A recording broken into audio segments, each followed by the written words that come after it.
The story starts in your great-grandfather's glory days where we see some demi-humans are being told to hurry up with their work. But then a merchant named Banaza thanked them for their work and offered them some money so they could have a good meal. Initially, the worker tried to refuse because they were demi-humans, but Banaza didn't care about that. He insisted they take the money, and they soon thanked him for being so kind. However, the other merchants thought Banaza was strange for giving money to demi-humans, but Banaza himself didn't understand why they cared so much about someone's race. His assistant, Quinn, also understood what he was trying to do but told the workers that not many people think like him. Suddenly, Banaza felt something weird, and his body started glowing. Then he disappeared and found himself in a whole new world.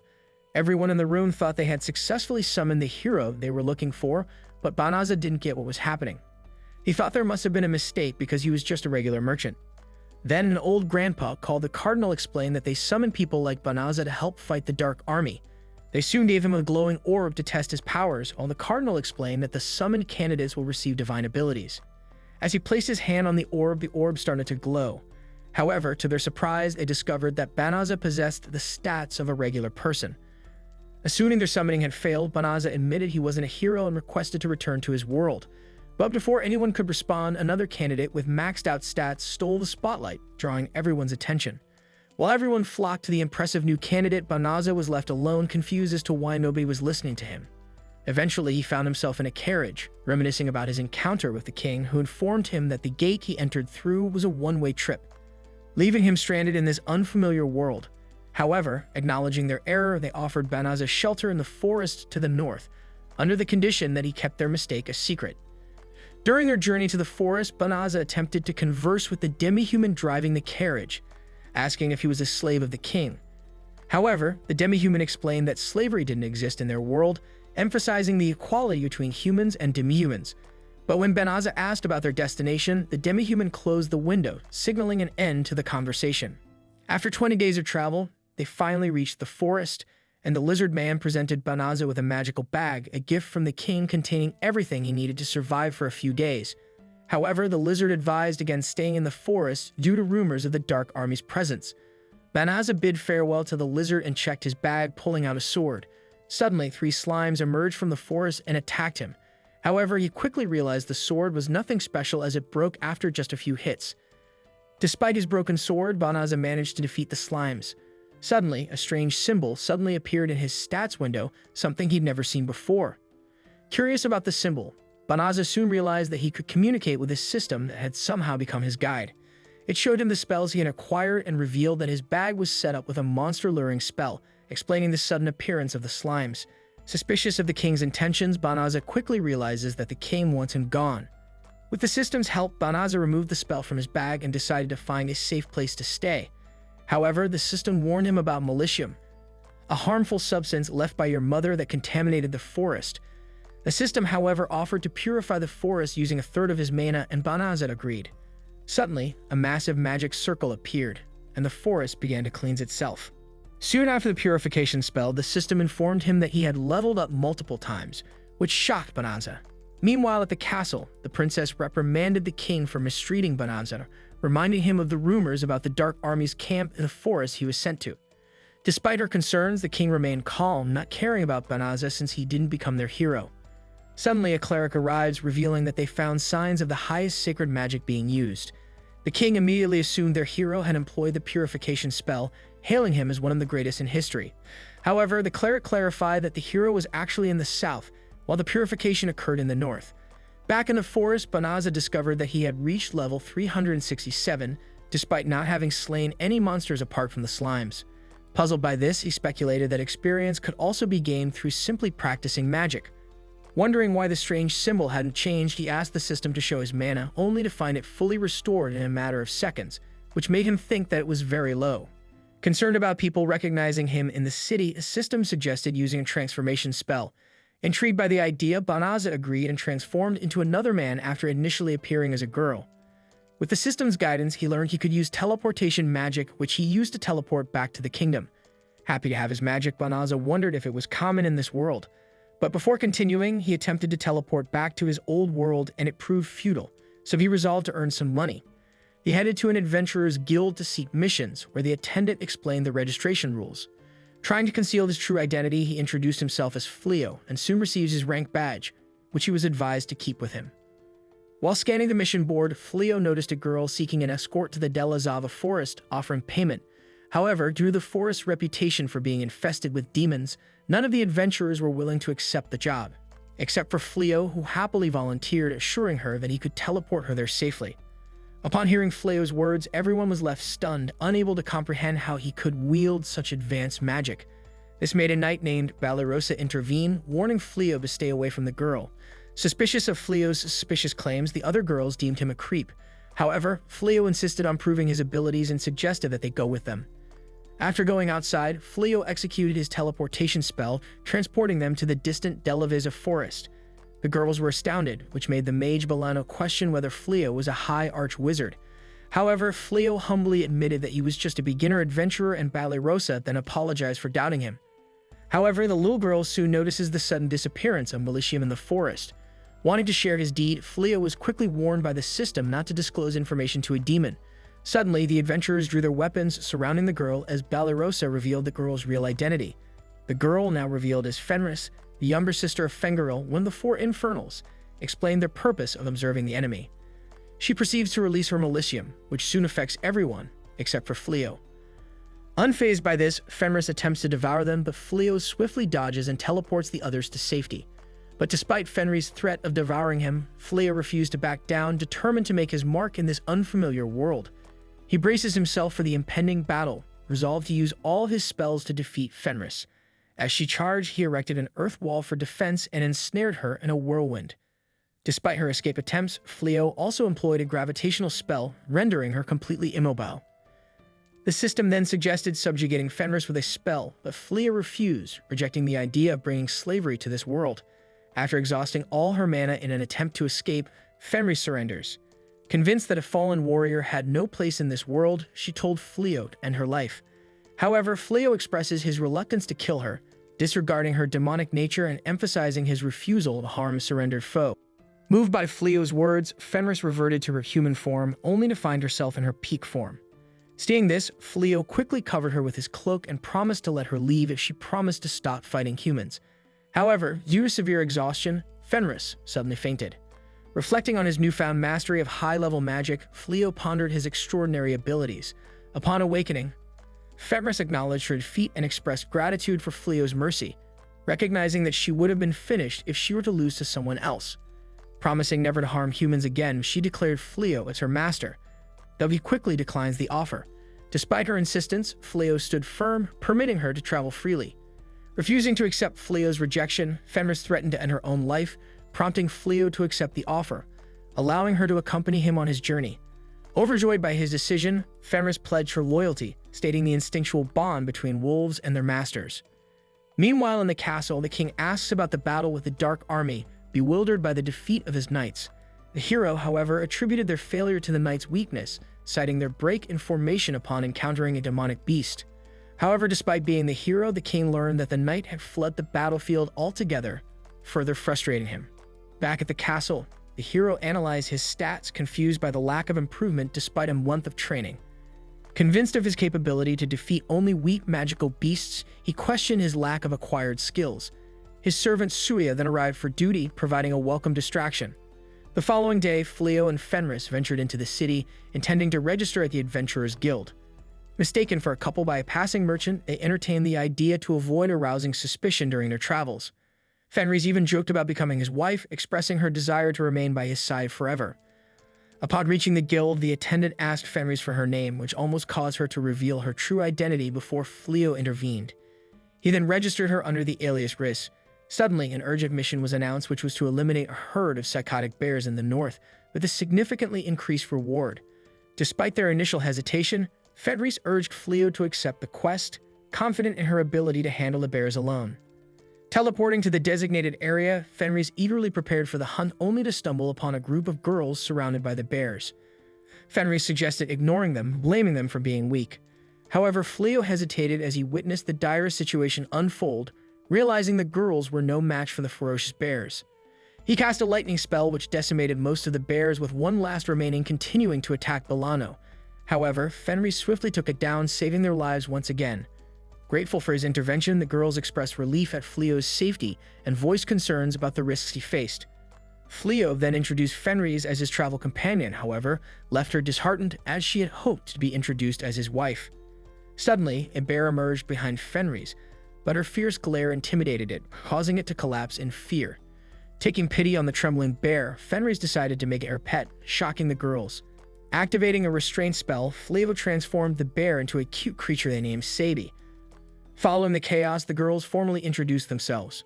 Bailari as the archer, Balarosa as the heavy knight, and Balano as the group's sorceress. Balarosa then requested for Fleo to train them in order to fight alongside the hero. She explained how the hero had isolated himself, refusing to fight until finding someone worthy to be his right hand, prompting the king to order everyone to train to his level. However, feeling Fenris's jealous aura, Fleo quickly clarified that she was in fact his wife, which instantly lifted her spirits. Grateful, the girls requested another favor, to sleep at the house provided by the guild for safety, to which Fenris eagerly agreed, while suggesting that she sleep beside Fleo due to their marriage. The scene then shifted to the demon castle, where the demon Euliminaz reported to the demon lord about the purification spell cast by a single person. This prompted the demon lord to order the person's immediate capture, curious about the powerful individual behind the spell. The next day, Fleo was confused when he woke up next to Fenris. However, she quickly reminded him that they were married, which made Fleo remember their talk from the night before when Fenris said she was ready to be his partner in everything. This flustered him and he tried to sleep in the hallway, but Fenris said it would look weird to the other girls, so he stayed in the room with her. Then Fenris made Fleo change his clothes, but to their surprise, Balarosa suddenly walked in on them, which embarrassed everyone. Later, Balarosa tried to fight a big boar but got scared and ran away. Fenris then told Balano to protect the others with magic, but Blomas's arrow didn't help either. When their magic ran out, they all ran away, leaving Fleo thinking about how hard it would be to train them. After that, Fleo showed them their rooms, telling everyone that he bought the house with the money they earned from hunting boars. It was time for lunch, where Fenris made food for everyone, but to everyone's surprise, she served them raw meat. This prompted Fleo to take over the cooking, but Fenris still argued that fresh meat was best eaten raw. Everyone enjoyed the meal that Fleo's cooked, and Fenris even said that she'd eat anything he made, including cooked meat, which surprised everyone. When they went back to the guild, people were amazed they kept bringing back more boars. While waiting to get their payment assessed, Fenris told Fleo that she wanted to go somewhere but didn't want Fleo to follow her. Suddenly, the person at the guild, Leolith, told Fleo that he had something to tell him. Leolith then told Fleo that his deeds were the talk of the guild and even the town, which made him realize that he might have been attracting too much attention. Leolith explained that there was a request for Fleo to help the hero, and if he agreed, the king would make him an honorary knight. Even the other adventurers were impressed by how Fleo and Fenris could defeat so many powerful magic beasts together. Leolith wanted Fleo to help the king as he has the chance to use his power to save the world. While Fleo thought it might be the greatest honor in this world, he didn't have any reason to fight the demons, so he turned down the offer. Moments later, he was met with Fenris, who was in bad shape, but she tried to hide what actually happened. Turns out, she tried to learn cooking on her own but found it very difficult, as she wanted to take cooking lessons to win Fleo's heart. Meanwhile, the hero heard about an adventurer who was defeating many magic beasts, and he wanted to recruit them as his right-hand person to fight against the Dark One. However, a month later, Fleo had already rejected the king's offer several times. Fenris wanted to threaten them to stop asking, but Fleo suggested that they focus on training. They then found Blossom working hard on the farm, but Fleo wished she put that effort into training. On the other hand, Fenris tried to get Balano to hit a target on a tree, but she felt sorry for it. Fleo then gave her a magic ring to increase her magic capacity, and Fenris warned her not to put it on her ring finger. Not long after, Balarosa got into trouble, calling out to Fleo for help, but Fenris rescued her instead, seeing through her act of pretending to be weak to appeal to Fleo. However, during dinner, Fenris managed to impress everyone with her cooking. She then revealed that she had been attending cooking classes while Fleo went to the guild. Fenris used to only care about her strength, but now she found joy in doing other things too. This time she made curry for Fleo, following her teacher's advice that it's the key to a man's heart. Fleo loved it, making Fenris ecstatic. However, they don't realize that someone outside watched them in shock, surprised to see Fenris with humans, as the once feared woman warrior of the Dark Army was now questioned whether she had betrayed them. She then confronted the demon Euliminaz, who claimed to be surveying the area. Fenris was upset when Euliminaz hinted at coming between her and Fleo. However, Euliminaz realizes that Fleo was remarkably calm despite her presence. What puzzled her even more was her inability to assess Fleo's power level, unlike with others. She was shocked to learn that Fleo was responsible for purifying the forest, even eliminating Fenrir's brother and his unit. Turns out, Fenris knew this but believed her brother's fate was his own fault. She admitted to being charmed by Fleo's power, choosing him as her husband. The other girls overheard their conversation and were shocked to learn Fenrir's true identity. Eulimenes, however, acknowledged Fleo as a serious threat to the Dark Army for turning Fenris against them. Intrigued by Fleo's power, Eulimenes proposed a mock battle, secretly planning to eliminate them both while doing so. Fenris, however, saw through her intentions but still agreed to the battle. As soon as they went outside, Eulimenes attacked with magic spells from above and below, but Fleo quickly countered with a force cancellation spell. Fleo captures Eulimenes, ensuring that she wouldn't target Fenris, prompting her to surrender. The next day, after realizing Fenris' true identity, the girls decided not to report her to the kingdom. Fleo was surprised but grateful for their loyalty. However, Eulimenes soon returned with the Dark Army's legion of dragons, terrifying the girls. Fleo was excited to see dragons for the first time in his life, as they existed in his old world, but he'd never seen them before. Using his impressive holy magic, Fleo struck down several dragons, stunning Eulimenes, who retreated in disbelief. Blossom wished she tried throwing your mother at the dragons, so Fleo suggested she try throwing the one she's holding. Using augmentation magic, he enhanced her mother, helping her earn the title of Dragon Slayer. Inspired by this, the girls asked Fleo to help them do the same, but the dragons had already run away. Meanwhile, the Dark One couldn't believe Fleo, a mere adventurer, could wield such powerful magic. Following these events, Fleo then put up a barrier around the house to detect demon attacks. Fenris, however, got upset thinking about the annoying cat, but Fleo reassured her. Blossom, on the other hand, couldn't stop staring at her screen, overwhelmed by earning the Dragon Slayer title. This caused the other girls to be motivated to train harder daily. The title was so precious as it gives someone the chance to rise to be a noble. However, Balarosa was in tears, feeling behind as she didn't earn the title. She hoped that by achieving it, she could restore her family's lost noble status and let them live in the capital again, like when her father was a knight. Just then, a guy appeared in the forest claiming to be looking for a friend of his. Balarosa was skeptical of this guy, as he was lightly equipped in a forest full of magic beasts. He claimed to be looking for Fleo's wife, making Balarosa suspect he was from the Dark Army. She demanded to know his business with Fleo and pointed her sword at the guy. The guy, however, confessed to being from the Dark Army but said he was only there to check on Fenris. Before leaving, he left a message for her and revealed his name as Gozo. When Fleo and Fenris arrived, Balarosa quickly told them everything. Fenris instantly recognized the guy and horrible fake name. Fleo then explained that they came because his barrier detected the Dark One. Fleo then reveals to Balarosa that the guy she met was the Dark One, shocking her. Fenris also confirms this, explaining his real name was Cole. Balarosa soon trembled in fear as she raised her sword to him, expecting revenge from him.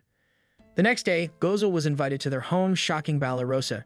He revealed that his visit was related to Eulimenes. Fenris, however, assumed that he was there for revenge, but he surprised them by asking Fleo to join the Dark Army. Fleo calmly declines, shocking Gozo. Gozo assumed that Fleo opposed the humans since he lives in the forest. However, Fleo explained he didn't want to fight and admitted that he wasn't from this world. He then questions the reason for their war, but Gozo reveals it's unlikely that anyone knows why the war started 500 years ago when the first Dark One arrived, as he, as the current Dark Lord, has no interest in ruling the world. However, Gozo then releases a surge of power, declaring himself as the king of the demons. He will not allow someone who poses such a threat to the demons to fall into human hands, warning Fleo, advising him to join the Dark Army. But Fleo calmly declines him again, stating that Gozo has overestimated his abilities and that he doesn't intend to pick a side. Impressed by Fleo's determination, Gozo acknowledges his resolve and decides to leave for today. Despite leaving, he assures them that he hasn't given up on recruiting him and comes back the following days. At the castle, the king learns about a mysterious demon visiting Fleo frequently. Furious, he plans to send soldiers to capture Fleo, but the princess advises against it, suggesting they listen to Fleo first to avoid driving him to the Dark Army. However, the king dismisses her suggestion, which was also supported by the hero, who insists on using force to make Fleo obey their orders. Meanwhile, at the demon's castle, Eulimenes warns Gozo about the risks of visiting Fleo's house so often alone. However, Gozo reveals that Fleo is far more understanding than the human king and is determined to convince him to join their cause, believing it's their best chance to gain such a powerful ally.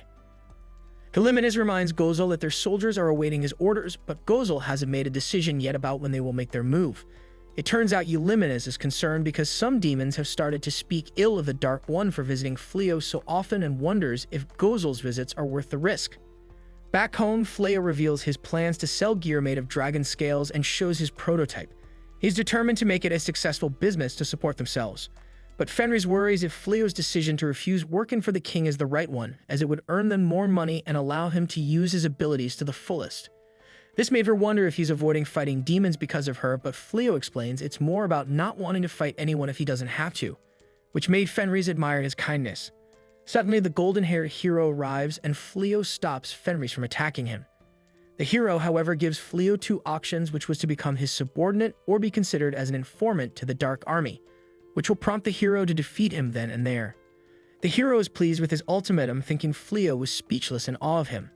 However, Fleo apologizes and refuses to choose his side in the war, which the hero deems traitorous.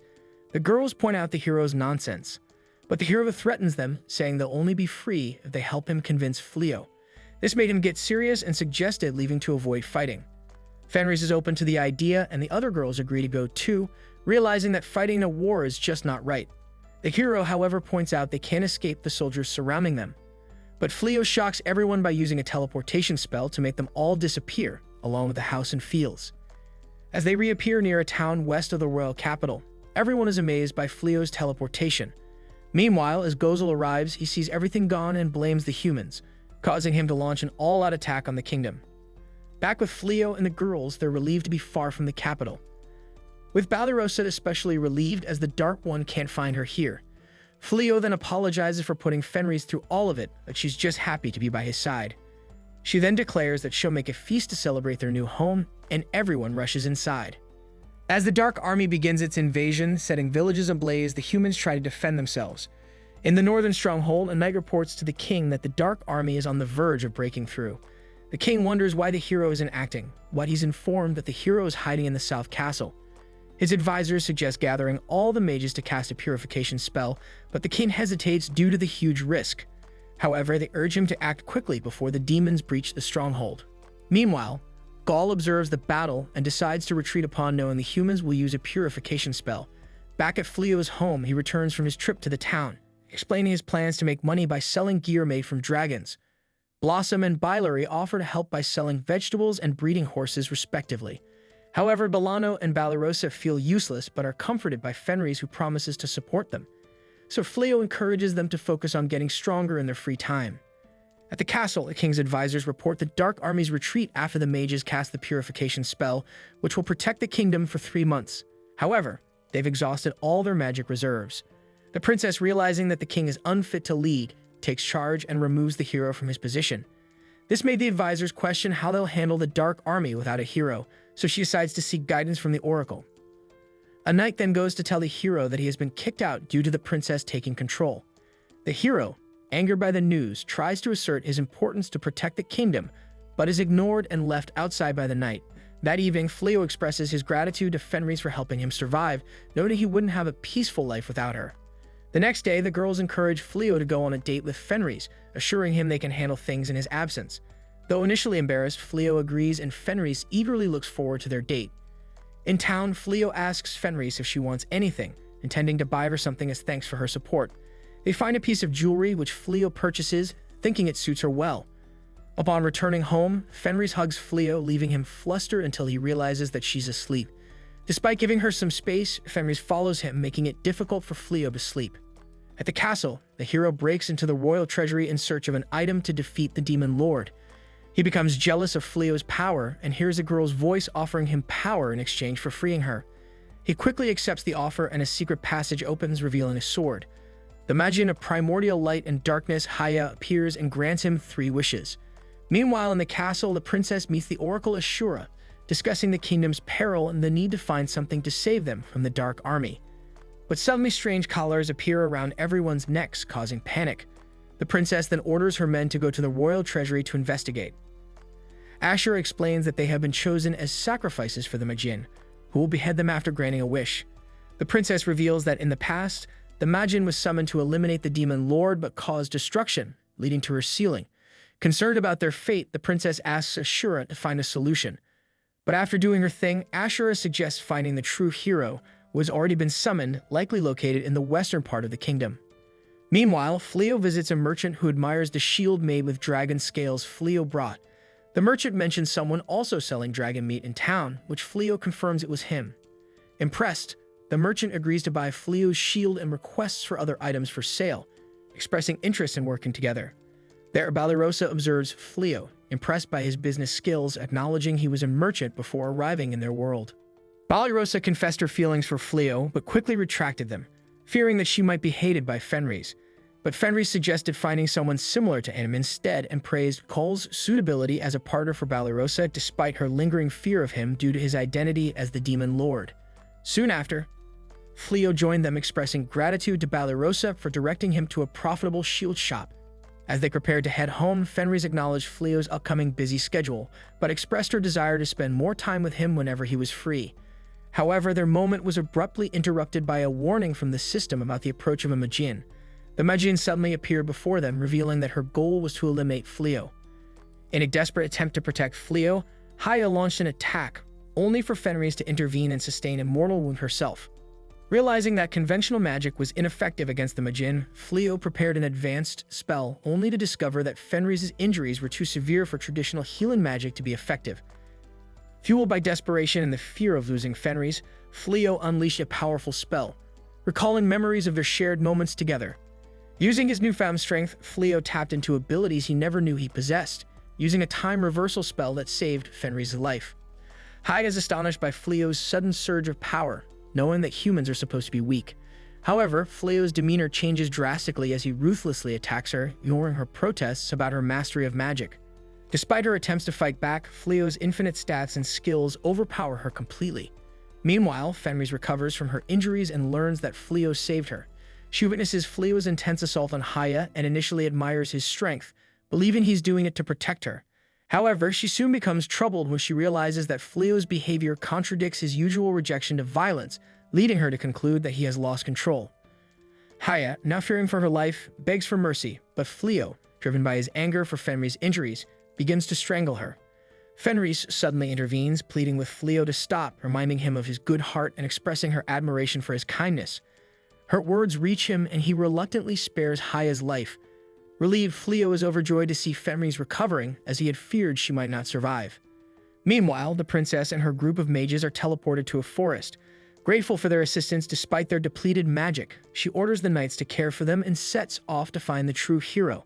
But suddenly, their collars shatter and she realizes that the Magian has failed to grant the hero's wish. At the royal treasury, the guards confront the hero, demanding his surrender. Initially, Tsuya panics, fearing their execution, but a dark energy suddenly envelops her, followed by a voice revealing that the Magian has failed and claims to have another offering for the hero. The hero realizes something is wrong when Tsuya, now enveloped in dark energy, introduces herself as Damalinas. She uses magic to change her clothes and thanks the hero for freeing her.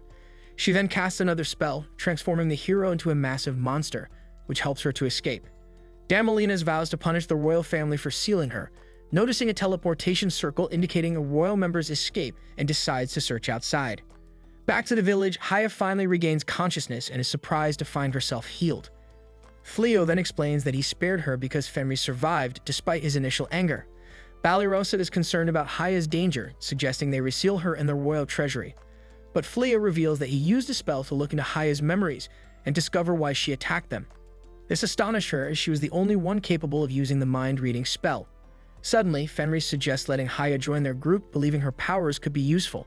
Initially, Fleo hesitates, reminding Fenris that he nearly killed Haya, but Fenris forgives Haya and blames herself for being weak.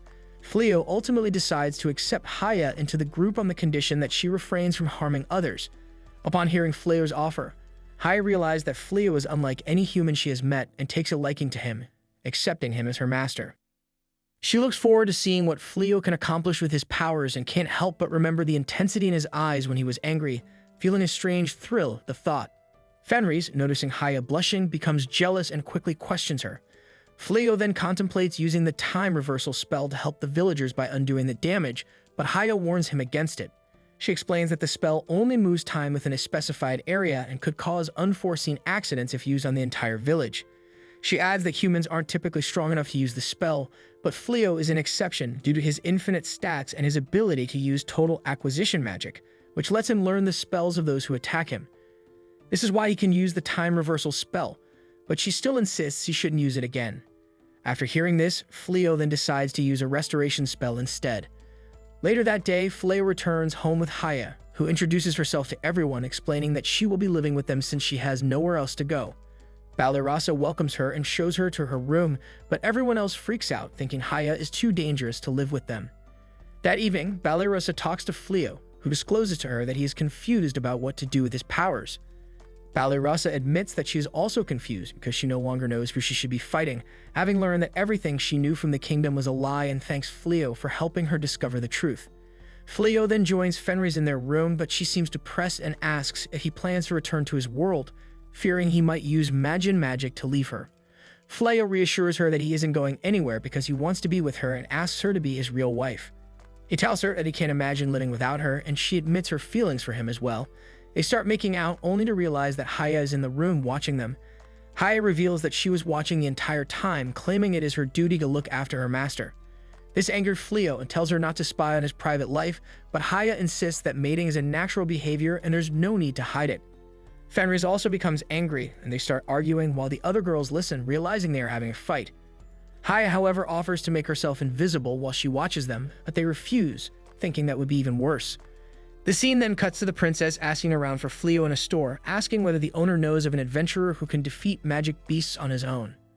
The owner states that he hasn't heard of anyone like that, and the princess leaves the store wondering where Fleo might be. Elsewhere, Fleo is having breakfast with the others, enjoying the delicious food prepared by Fenris with Haya's assistance.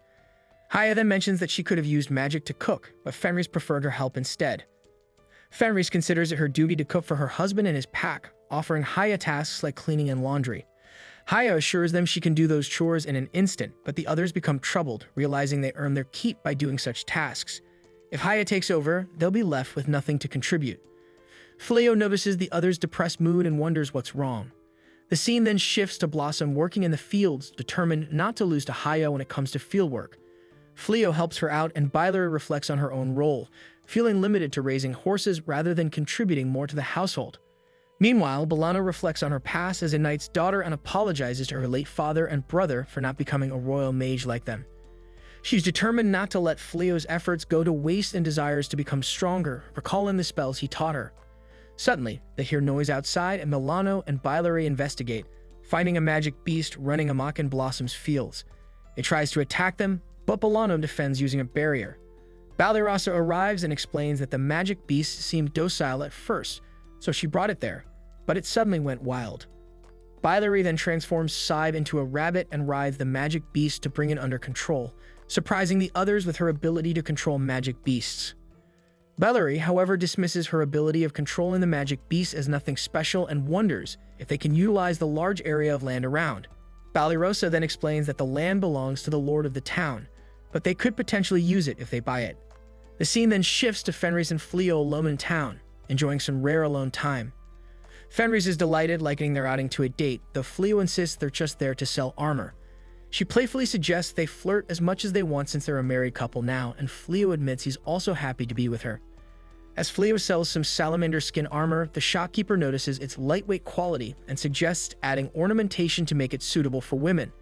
But suddenly, the entire town is engulfed in darkness as Damalinas appears from the sky with the hero now transformed into a monster.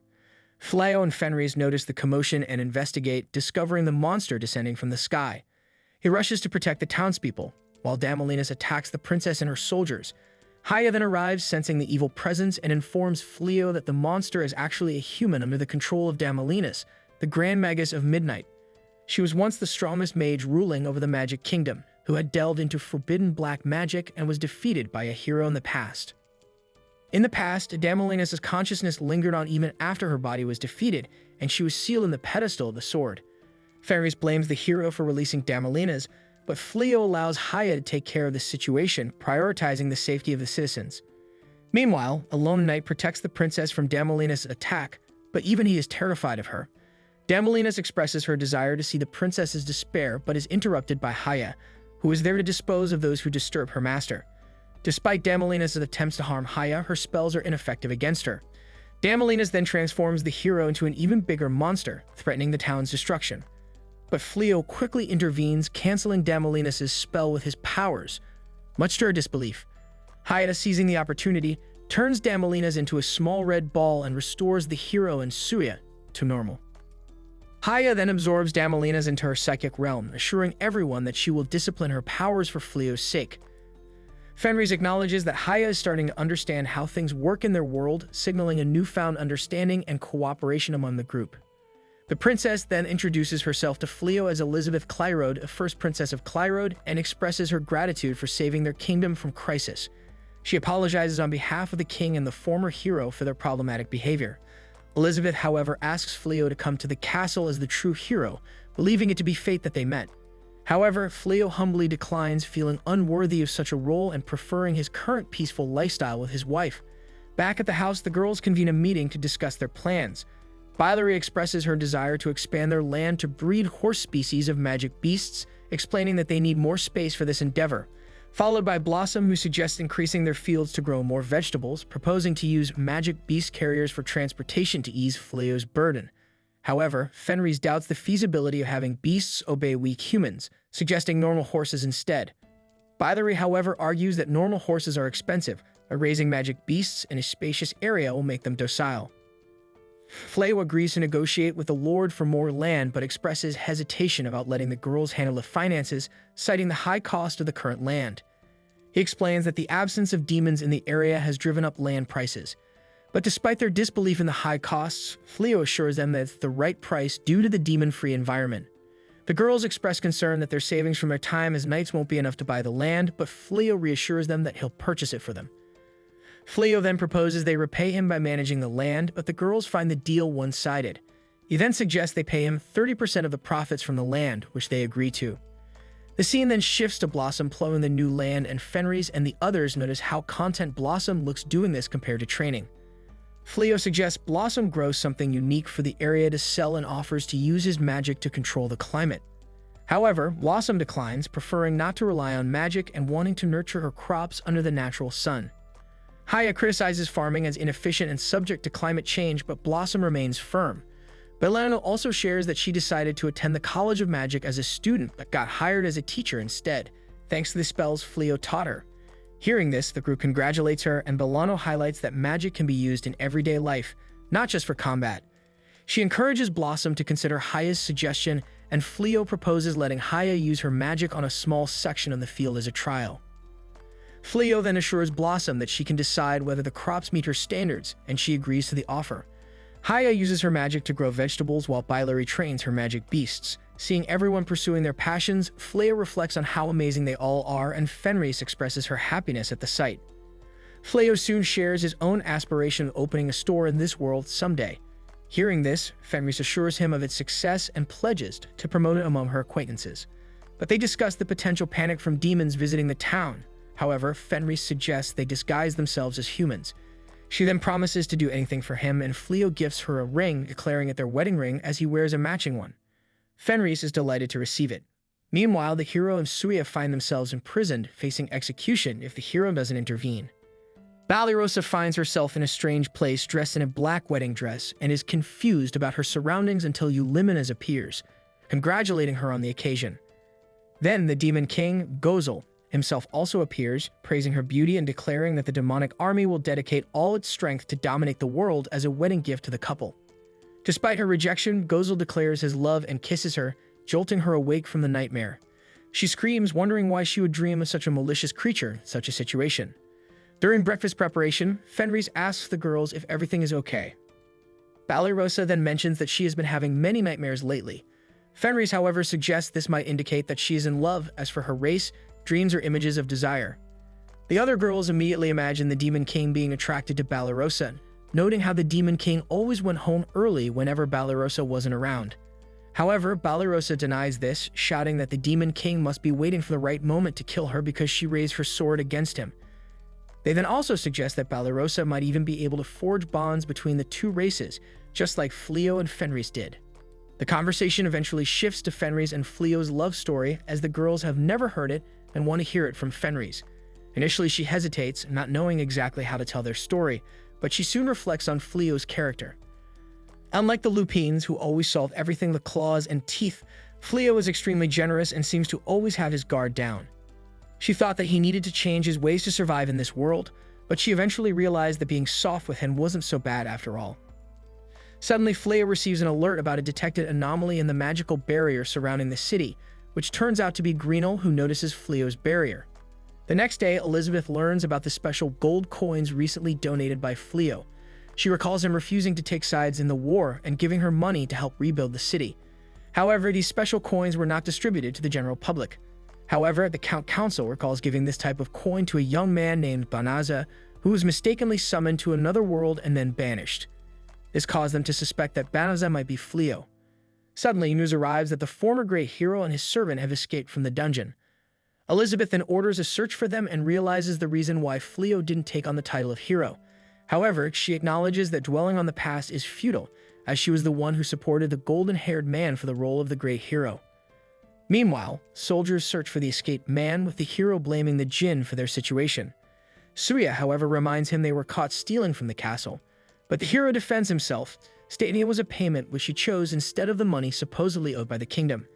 The hero soon opens a magic bag that he took on the way out and finds a chest, hoping for treasure to finance his escape, only to discover that it contains nothing but a shovel.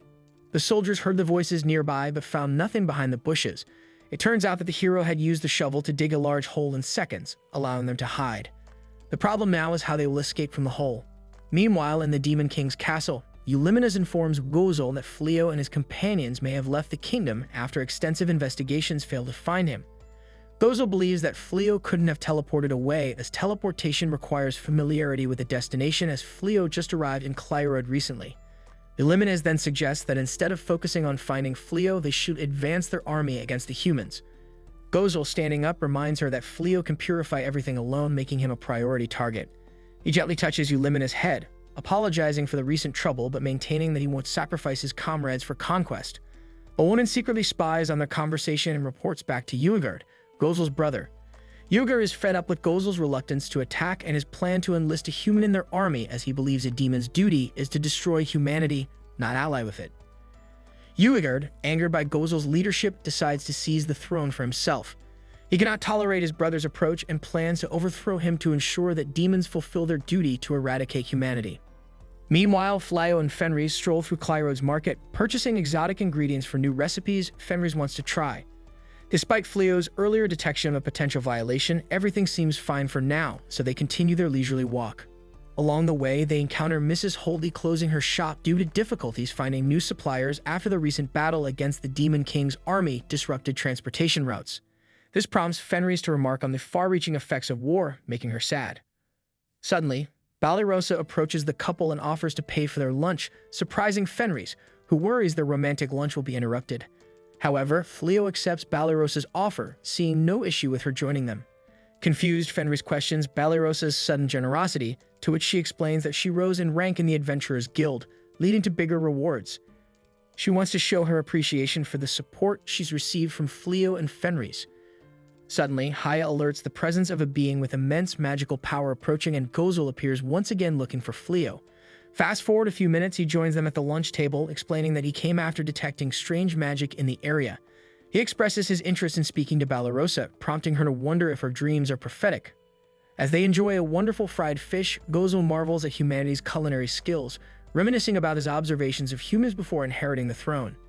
He acknowledges the vast difference between human and demon cuisine, asking Balirosa whether she's a good cook. Balirosa, however, nervously responds that she's great at making sweets, while Fleo notes Gozul's deep interest in humanity. Gozul then explains that his fascination is partly strategic, as the prosperity of a culture is tied to its military power. This angered Balirosa, as she sees it as a way to keep an eye on his enemies, prompting Gozul to explain the genetic conflict between humans and demons. He reveals that demons' bodies produce malicium, a harmful substance, and controlling aggression is difficult due to their love for meritocracy and combat. Apologizing for any inconvenience, Gozul leaves, leaving everyone pensive about the revelations. On the way back home, Fleo reflects on how he was happy when he first arrived, as he saw that there was no discrimination here. However, today, Fleo realizes the huge problem between demons and humans is larger than anything in his old world. He suddenly hugs Fenris tightly, seeking comfort from her to calm his mind. Meanwhile, Suya and the former great hero struggle to climb out of the hole, with Suya's disoriented magic causing the hero to fall back in. The scene then cuts to Fleo and the others at home, enjoying food prepared by Fenris. They praise the meal, noting that it's even more delicious than those at the town's restaurant. Banished compliments Fenris on her cooking skills, to which Fenris thanks her, attributing her improvement to her teacher Melino. Fleo then asks if she's still attending cooking classes, and Fenris explains that she recently visited Melino to thank her for the lessons that helped her win her husband's heart. Melino congratulated her and offered to teach her family meals, including dishes that children love. Banished teases that having a child is a possibility now that Fenris and Fleo are married. At that moment, Princess Elizabeth arrives at Fleo's house. Puzzled, Fleo reiterates that he isn't interested in being a hero. However, Elizabeth explains that she's here to apologize and reveals that she knows that Fleo is Banaza. They then move to a private room to talk, where Banished serves the princess tea. Elizabeth asks the others to leave, but Fenris insists on staying due to the kingdom's poor treatment of her husband. Supporting Fenris' decision, Fleo stated that if Elizabeth can't discuss the matter in front of Fenris, she should leave. Elizabeth agrees and apologizes again for the wrongs done to Fleo by her kingdom, particularly the spell on his bottomless bag and his exile. Fleo, however, tells her to not apologize, emphasizing that it won't change anything as he is just a normal merchant now. He urges her to get to the point, and Elizabeth shows him a magic map indicating the positions of the Clyrod army. Each golden mark represents an enchanted stone carried by a battalion leader. Fleo questions why she's showing him such sensitive information, but Elizabeth explains that the purification effect around the castle town will soon wear off, and the Dark Army will resume their invasion. However, their mages have yet to recover their magic. To leverage the geographical advantage, the army plans to reposition their troops, which will leave some towns completely vulnerable. Elizabeth then asks Fleo to protect the vulnerable towns, acknowledging that she cannot ask him to be their hero right now. Fenris, angered by Elizabeth's request, accuses her of selfishness and insists she won't allow her husband to be dragged into a war. Elizabeth clarifies that the bedridden king, weakened by the purification, will soon wake up and likely send an army after Fleo for conspiring with the demons. Fenris takes this as a threat, but Elizabeth assures her it isn't. As the acting ruler of Clyrod, Elizabeth has the authority to force the king to pay for his crimes of disgracing the true hero and appointing a false one. She humbly asks for Fleo's help, stating that the king has protected their kingdom but often discarded those in need, explaining that she plans to take his place to save her people and needs to demonstrate her ability to command the army effectively. Fenris, still angry, accuses Elizabeth of using Fleo to solidify her role, but Fleo intervenes, asking Fenris to calm down. He explains that Elizabeth merely seeks a guarantee that he won't join the Dark Army, which Elizabeth confirms. However, Fenris remains confused, so Fleo clarifies that Elizabeth showed him vital information to ensure he stays quiet and doesn't cause trouble. She never counted him among her forces. Elizabeth admits she doesn't want to abandon the towns and acknowledges that sharing this information with Fleo could be seen as a sign of trust, pleading for his help once more. The scene then shifts to adventurers searching for the blonde hero, hoping to claim the reward on his head. They can't find him, and we see the hero and Suya hiding behind some bushes. Suya, exhausted from their recent escape from the hole, complains about having to run again. Suddenly, her stomach growls, and she admits she is hungry. The hero then gives her some bread, reassuring her that it's fine to eat them despite their limited supplies. The hero questions why she's still following him, with Suya asking the same question. She then mentions that she liked the cool sigh he showed while unlocking her cell, and that she's happy that the hero hasn't abandoned a burden like her. But suddenly, a spider controlled by Fufun binds the hero and Suya, who declares them as suitable sacrifices. Meanwhile, Fleo and Fenris lie in bed discussing the princess's offer. She asks whether Fleo is considering it. He admits he dislikes fighting, but can't ignore the towns in danger. He reflects on his purpose in this world and dreams of a future where humans and demons coexist, especially if they have children someday. The scene shifts to a village under threat from approaching demons. Most of the villagers evacuate, but a young girl is left behind. As demons try to approach her, Fleo and Fenris arrive to save her, erecting a barrier and telling the girl to escape. Fenris comments on Fleo for taking this task without compensation, and Fleo explains that accepting a reward might make people think he was bought by humans. He admits that by listening to the princess, he has already yielded to her request. But Fenris fears that Fleo might potentially become the princess's husband, mentioning that some demons have multiple wives. But Fleo reassures her that he won't be marrying the princess. One of the demons questions why a Lupin like Fenris sides with humans, but Fleo states they are protectors of the town and warns the demons to leave or face consequences. However, the demons underestimate him, thinking he's just a human, But suddenly, a Cyclops arrives, attempting to break through the barrier. Fenris explains to Fleo that Cyclops are the most powerful tribe in the Dark Army and are servants of Uagard. Initially, the Cyclops mocks her, mentioning that her brother, one of the Infernal Four, was too weak to avoid death. Fenris, determined to defend her brother's honor and her tribe's reputation, asks Fleo to let her handle the Cyclops. She acknowledges her brother's defeat but can't tolerate their race being belittled. Fleo permits her to fight but instructs her not to kill him. She then steps out of the barrier and dodges the Cyclops' attacks before biting the Cyclops in several places. She remarks that defeating him without killing will be challenging, noting that her old self would have finished him off quickly. However, she has learned to hold back. Using a spell, she leaps high into the air, shifting positions with the Cyclops mid-flight. The Cyclops, still determined, throws his club at Fenris, who once again shifts positions with him, causing the Cyclops to hit himself. Taking advantage of this opening, Fenris pins him down using trees and offers him a chance to retreat. The Cyclops, furious at being outsmarted, orders the other demons to attack Fenris, but Fleo swiftly restrains them all. Fenris then remarks that she could have handled them alone, but Fleo insists that the duel is over, and there's no need for further violence. Fleo heals the Cyclops and urges him to retreat with his army, emphasizing that he wishes to coexist peacefully with demons. The Cyclops questions Fleo's identity, and Fleo asserts himself as a human with a unique connection to demons, hoping for understanding but ready to oppose them if necessary. Reluctantly, the demons retreat and Fleo removes the barrier. Fenris compliments Fleo on his demeanor during the encounter, noting the effectiveness of their training. However, Fenris expresses concern that the demons may return unless they're threatened more forcefully. But as some villagers arrive with the girl Fleo saved, they express gratitude, wondering about the wolf accompanying him. Fleo reassures them that Fenris is his trusted partner. The little girl thanks Fleo and Fenris for saving her, and Fenris expresses relief that she wasn't hurt. Fleo informs the villagers that they are acting on behalf of the first princess and encourages them to thank her instead. After they leave, a soldier reports to the princess about a mysterious adventurer who has been driving away the Dark Army from various regions. The adventurer, always wearing a wolf-like mask and accompanied by a silver wolf, has garnered gratitude from many regions but never seeks payment. The minister deduces that this adventurer is Fleo and instructs everyone to assist him if they encounter him. The princess is grateful for Fleo's efforts and resolves to repay him somehow. Meanwhile, Fleo continues to repel another squad of the demon army. Gozel, observing these events, realizes that Uagard is acting without his orders. Greedle informs Gozel that Uagard has initiated a coup and seized the throne room. Uagard, confident in his plan, asks Fufun if the preparations are complete. Fufun confirms that they are and mentions securing a pair of sacrifices. They plan to deploy a special ritual to borrow the power of the evil god, believing that even Gozel cannot win against such power. The next day, Gozel and Eulimenes arrive at Fleo's house, and the demon lord asks to stay there for a while. Initially, neither Fleo nor Fenris can believe he's serious, but turns out there's a compelling reason behind the request. Days earlier, Greenel had informed Gozel about Uagard's invasion of the throne room, causing turmoil among the demons. They're the four infernals of the demon lord's army. Eulimenes, Yorman, Hugi, and Mugi discuss the conflict.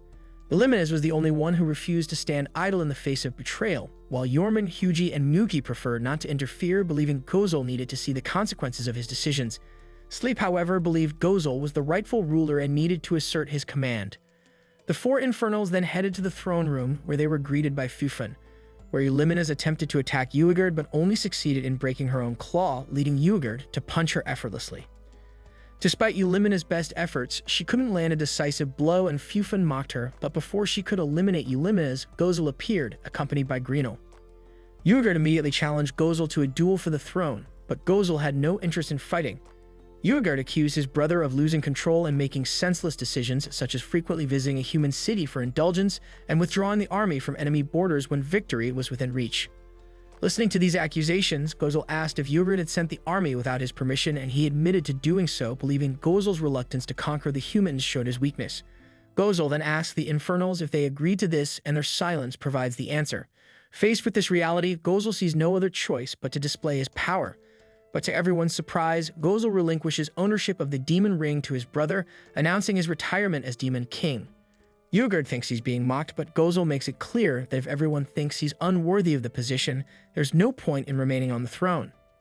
Furious, the younger demon refuses to accept that his brother would suddenly turn his back after giving up the fight.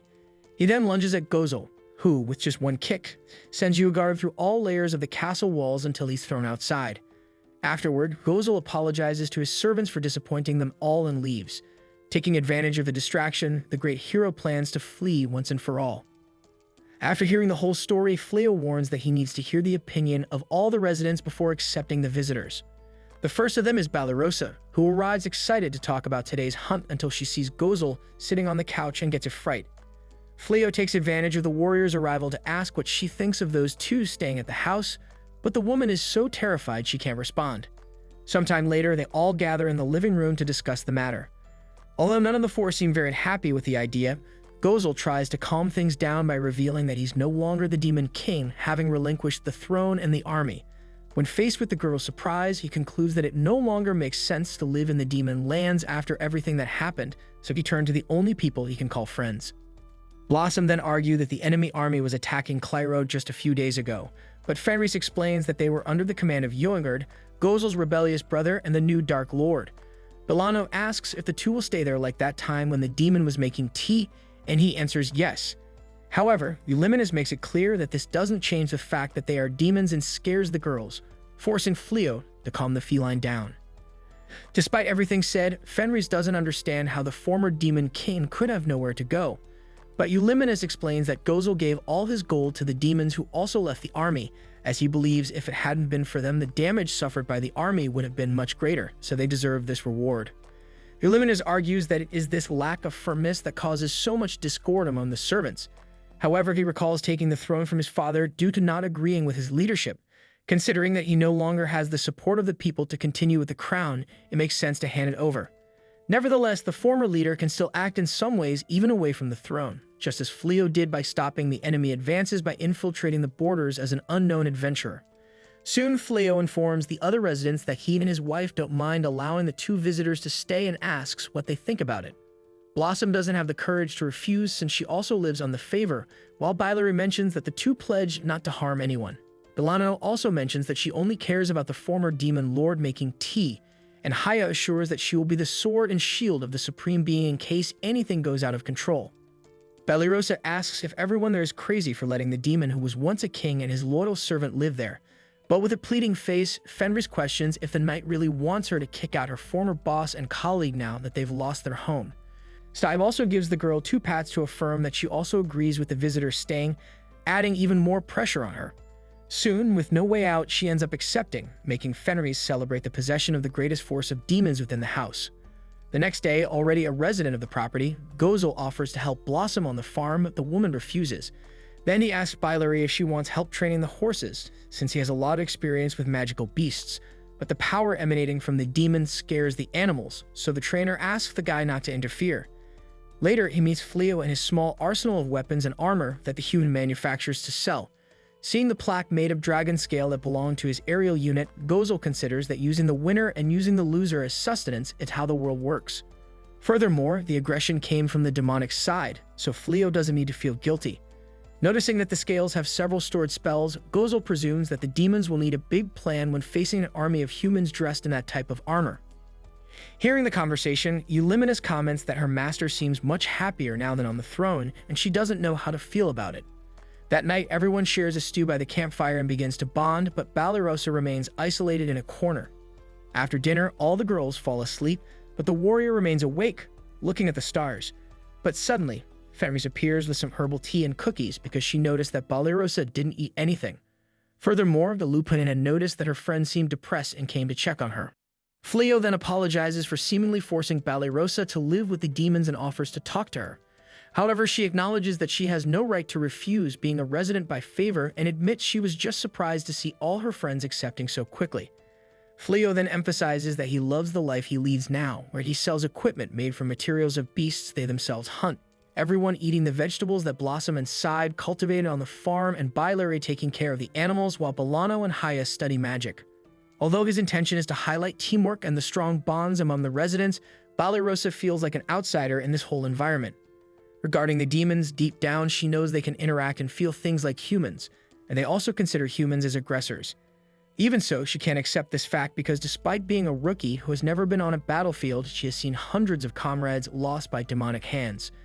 So even though Gozel doesn't seem like a bad person, she can't share a roof with him since the memories of soldiers killed by demons will never disappear.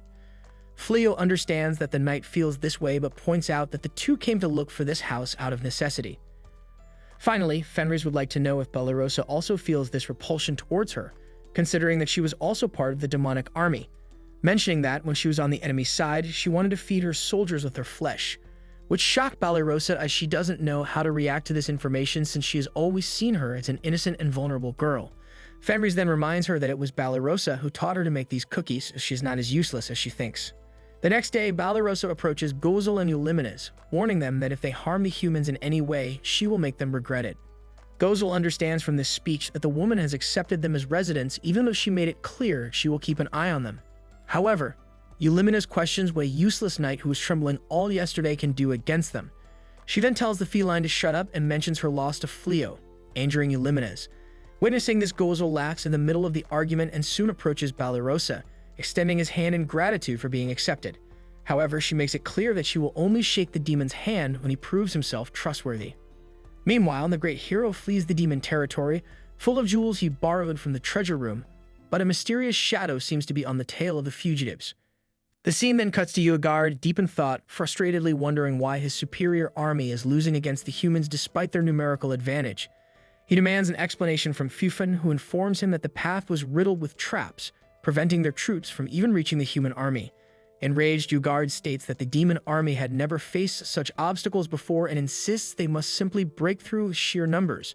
Fufun, however, questions where they will find these numbers and earns her a punch from Yuigard, who retorts that it's her job to figure it out before storming off. After he leaves, Hoji and Mugi discuss how they are losing because Yuigard only knows how to move forward without strategy. They mention that Gozel's plans were more meticulous, primarily thanks to the intelligence unit that left with Eulimenes. Yorman also points out that this unit was central to their strategies, with Sleep adding that the morale of the soldiers are low, and if this continues, the demon army is bound to lose. Hearing this, Fufun assures them that she has a plan to boost morale by organizing a get-together. The scene shifts to Fenris, who has won tickets to a hot springs resort in a lottery. Excited at the prospect of a private trip with Fleo, she is disappointed to learn that the prize is a family voucher requiring a minimum of 3 people. Despite her disappointment, the scene transitions to Fleo and his entire group arriving at the hot springs resort. There, Eulimenes notices the unusual attire of the people, and Banished explains that they are wearing yukatas, traditional attire from an eastern island nation. Fenris, still disappointed about not being alone with Fleo, is reassured by him that this trip is an opportunity for everyone to bond with Gozel and Eulimenes. Belana mentions that the resort has 7 hot springs, each with its own benefits such as revitalization, skin health, beauty, magic recovery, and fertility enhancement. Upon hearing this, Fenris is excited at the mention of the fertility spring and expresses her happiness about the trip. They soon arrive at their inn and are greeted by the staff, who provide them with yukatas to change into. There, Fenris discreetly asks a staff member for directions to the fertility spring and receives a guide in return. The scene then cuts to the girls heading to the changing room where Blossom bumps into a disguised Yuigard. Fufun, however, quickly diffuses the situation, reminding Yuigard that they are here in their human forms to boost morale and avoid causing a scene. The other demon officers are also present, and Fufun emphasizes the importance of keeping their malicium-suppressing necklaces close to their skin. At the same time, Gozel, Eulimenes, and Fenris notice the demons and wonder about their presence. However, Gozel contemplates on greeting them, but Fenris insists it is best to avoid them, warning that she won't forgive any interruption to her trip with Fleo. The scene then cuts to Fleo and his group in a large room where he tells them that the girls can take this room. Fenris, however, mentions that she and Fleo will be in a different room and Gozel can also take another room. However, Gozel insists he'll be fine here, but the girls are not okay with this arrangement. They soon discuss their plans for the day, and Fenris boldly declares to Fleo that they should head to the Yanaji Springs, telling everyone that she doesn't want to be interrupted today because she intends to make a baby with Fleo. Slightly embarrassed, Fleo then suggests that since they all have different plans, they should have some free time until dinner, and everyone agrees. Fenris and Fleo head to the springs, and the scene shifts to Haya in her psychic realms, where she encounters Damalinas. She then asks Haya what she wants, and Haya reveals her desire for Damalinas to join her in a practice session. She chains Damalinas to a futon, explaining that after witnessing Fenris and Fleo one night, she became curious about mating and wants to learn practically. Damalinas tries to resist and states that she can't do this with someone she doesn't like, while pointing out that they are both women. However, Haya counters by saying she is a djinn, transcending gender, and that Damalinas' greed and boundless desires are exactly her type. As Haya tries to proceed, Damalinas forcefully ejects her from the realm, making Haya realize the importance of a partner's acceptance and wondering how to achieve it. The scene returns to Fleo and Fenris at the Yanaji Springs, where Fenris asks Fleo to pamper her a lot after they finish soaking, making Fleo blush. They each enter separate baths, and Fleo relaxes in the springs. After entering, Fenris, from the other side, talks to him about how they haven't gone on their honeymoon yet. Fleo then suggests they should plan another trip just for the two of them in the future, to which she agreed to. She also expresses her initial disappointment at not being alone, but ultimately feeling content with the current trip. We then see Bailari heading into a peculiar room with Haya following her. Haya is surprised that Bailari is interested in this place and learns that it showcases mating history across the ages. She then mentions she's here to find out how to get her partner to accept her and forces her to go inside. Meanwhile, Blossom, Bolano, Balarosa, Gozel, and Uliminas are eating and drinking at a stall, enjoying the food. However, they notice that Balarosa keeps staring at Gozel, prompting Blossom to suggest that she should talk to him if she likes him. Flustered, she then claims that she's just keeping an eye on Gozel and Uliminas. But Blossom then asks Gozel if he's having a good time, to which he responded affirmatively and compliments Balarosa on her lovely outfit. But upon hearing this, Uliminas cautions him, stating that it's unbecoming of a dark one to flirt before continuing to laugh and drink together. The scene then shifts to the demons eating human cuisine, but despite enjoying the food, they pretend not to. Ugard then wanted to liven things up and commanded his subordinates to perform tricks. This caused the demons to start a game to entertain Ugard, but it quickly escalates into a fight, and in the midst of their brawl, their Militium suppressing necklaces come off, unleashing their demonic energy. On the other hand, the hero and Suya are happy to finally escape demon territory. Suya then expresses her desire to soak in the hot springs and eat something nice, and the hero assures her that they can enjoy themselves since they have acquired valuable demon treasures to sell. However, unbeknownst to him, the gem the hero is holding starts to absorb the Militium from the demons, causing the hero to transform into a monster. Elsewhere, Balarosa talks to Uliminas, asking if she wants Gozel to become the Dark One again. Uliminas confirms this, stating that the demon society values strength, and no one else possesses the strength and care for demons like Gozel. She acknowledges the difficulty Uliminas faced in leaving the Dark Army, but understands it was out of love for Gozel, making Uliminas blush at this statement. Suddenly, a commotion at the inn catches their attention, and Balarosa sees a monster attacking the inn, causing panic among the guests. Inside the inn, some falling debris almost hit one of the innkeepers, but is stopped mid-air as Fleo halts time around the inn. He then tells Fenris he can't discern what's happening from their location and asks her to check it out. Balarosa also informs the others about the situation, and they soon realize that Fleo must be behind the time stoppage while wondering about the monster. Gozel, however, identifies it as concentrated Militium, and Uliminas reveals that they saw the current Dark One, Ugard, at the inn earlier. She explains that the gem at the monster's center boosts Militium absorption and can strengthen any demon, but will drive non-demons berserk.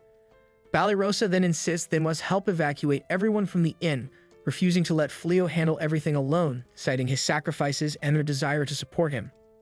Blossom and Bolano assert their capability and head out, but Uliminas comments on their lack of self-awareness regarding their strength, and Gozel mentions Fenris' warning not to cause a scene. He then asks Uliminas if she would join him at the front. But Uliminas, noting that Gozel never saw her opinions before, shyly remarks that he has failed as a Dark One if he wants to help humans. They soon teleport near the inn and meet Fenris, who angrily vows to destroy the monster for interrupting her vacation. Ugard, driven by his frustration and desire for power, breaks his necklace and launches an attack on his older brother.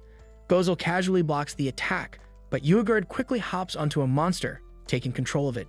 He tries to target Uliminas, but Gozel deflects the attack once again, much to Ugard's frustration.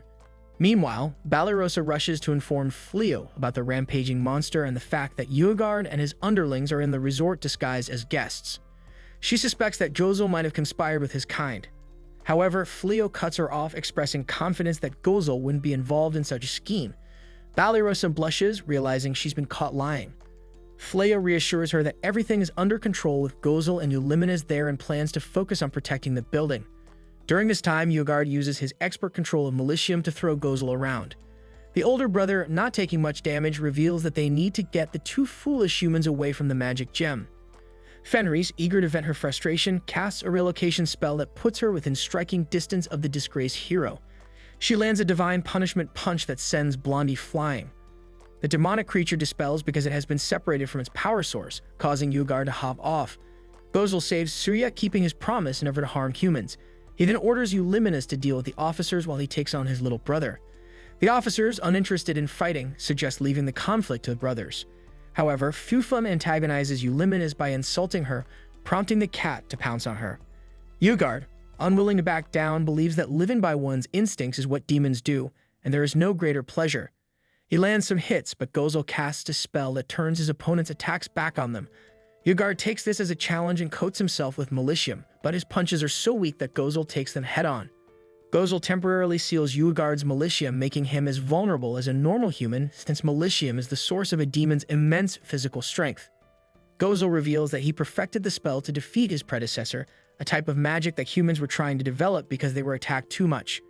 This proves Gozel's point that trying to subjugate humans will only bring about the demon's destruction, as it will push humans to innovate to such a level. The Madam of the Resort then orders all the staff to activate their talismans, capturing the demons. She explains that their actions are bothering the other guests. The robes are imbued with magic for emergencies like this, and the demons are magically booted out of the resort. Fenris continues to take her frustration out on the blonde prince by slapping him under the pretense of removing residual Malicium from his head. She only stops to move away from the building while Fleo works on it. Everyone gasps in amazement when he repairs it with his spell. The others help clean up the inside while the former hero is chased off the resort by the workers. He digs a hole that ends up erupting with water, sending them flying. The resort is restored to working order in record time. The staff express their gratitude and allow the group to stay longer. That evening, Uliminas hesitates to enter the bath but finds herself loving it once she does. On the other side, Fleo and Gozel relax together, listening to the ladies having a good time. The merchant never imagined he'd be chilling with the Dark One, and Gozel confesses that Fleo interests him. Gozel sees Fleo as a person who withstood his demonic presence and used his great power to help create peace between demons and humans. Fleo feels like Gozel thinks too highly of him, stating that there's no spell that can remove fighting from their world. However, he wants to try and leave a positive mark with his new companions. Gozel also wishes to be considered a companion, and the two make it official with a handshake. The group is then served an all-you-can-eat buffet. Balirasa approaches Gozel to thank him for saving humans, and the demon assures her that he will never break a promise. Uliminas gets a little jealous seeing the two getting friendly. Everyone enjoys an amazing meal, playing and teasing each other. Fleo and Fenris have a heart-to-heart about her feelings towards humans. She concludes that she doesn't see them as enemies anymore and that they are even dear to her now.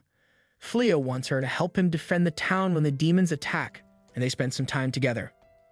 The following day, they return to the homestead and everyone settles into their routines. Blossom picks some vegetables with side for Balano to enjoy when she comes back from her first day teaching magic at the academy. The Lady Knight checks in on Haya's magic crops and is impressed with their quality. Bilary has also domesticated the magic horses to carry the vegetables to town. Fleo and Gozel make some weapons together and are joined by Balirosa, who is grateful for the armor he made for her. She reminds Fleo that it's the princess's coronation that day, and Gozel assures the worried knight that the demons will not attack because Ugard's power will take some time to recover. The scene then shifts to the coronation finishing without issue. However, the queen is looking for her father, who fled because his awful ways had come to light. She wants him found and brought to justice, as the opportunity Fleo made for her shouldn't be wasted. The queen is willing to do whatever it takes to rebuild the kingdom. Meanwhile, the hero is still on the run, hiding in a hole, certain that he will return to his glory days. The day ends at the homestead, and everyone goes inside to get some food. Fleo comments on how he would sell Fenris food if he were to open a shop, which makes her happy. The couple are the last to go inside and are excited to see what the future holds for them. This then concludes the full recap of this anime. If you enjoyed this video and want more of it, go ahead and hit that like button down below, and don't forget to subscribe to the channel. Thank you everyone for helping us in reaching 5,000 subscribers. Let's continue to grow this community and help us reach a new goal of 10,000 subscribers.